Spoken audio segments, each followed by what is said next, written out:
குழந்தை பிறந்த உடனே குளிக்க வைக்கிறத கொஞ்சம் தள்ளி போடுங்க. ஏன்னா குழந்தை பிறக்கும் போது அவங்க மேலே வெள்ளையாக மாவு மாதிரியான ஒரு சப்ஸ்டன்ஸ் இருக்கும். இதோட பேர் வேர்னிக்ஸ்னு சொல்லுவாங்க. இது இருக்க நிறையவே காரணங்கள் இருக்குது. இது குழந்தைக்கு ஒரு நல்ல நேச்சுரல் மாய்ஸ்சரைசராக செயல்படுது. அதே மாதிரி இதில் நிறைய ஆன்டிபாக்டீரியல் ப்ராப்பர்ட்டிஸ் இருக்கிறதுனால குழந்தைக்கு இன்ஃபெக்ஷன் எதுவும் ஏற்படாமவும் பாதுகாக்குது. இதனால அம்மாக்கும் குழந்தைக்கும் இடையிலான பாண்டிங் அதிகரிக்குது. இதனால குழந்தையும் ஈஸியாக பிரஸ்ட் ஃபீடிங்க்கும் அடாப்ட் ஆகிப்பாங்க.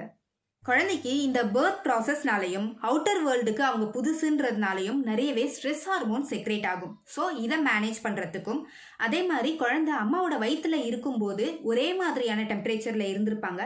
இப்போது அவுட்டர் வேர்ல்டுக்கு வந்ததுக்கு அப்புறம் அவங்களுக்கு நிறையவே டெம்பரேச்சர் வேறுபாடுகள் இருக்கும்.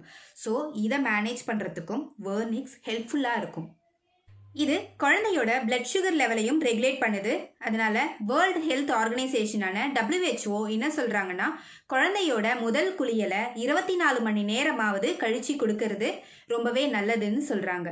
அதுக்கப்புறமும் ஸ்பாஞ்ச் பாத் கொடுக்கலாம். அதாவது வெதுவெதுப்பான தண்ணியில் காட்டன் துணியால் குழந்தைய தொடச்சி விட்டால் போதும். ஏன்னா குழந்தையோட அம்பிரிக்கல் கார்டு, அதாவது தொப்பில் கொடி 7லேருந்து ஒரு 10 நாளில் காஞ்சி அதுவாக விழுந்துடும். அதுக்கப்புறம் குழந்தைய குளிக்க வைக்கிறது நல்லது. தகவல் பயனுள்ளதாக இருந்தால் லைக் பண்ணுங்கள், மற்றவங்களுக்கும் ஷேர் பண்ணுங்கள், இந்த சேனலை சப்ஸ்கிரைப் பண்ணிக்கோங்க.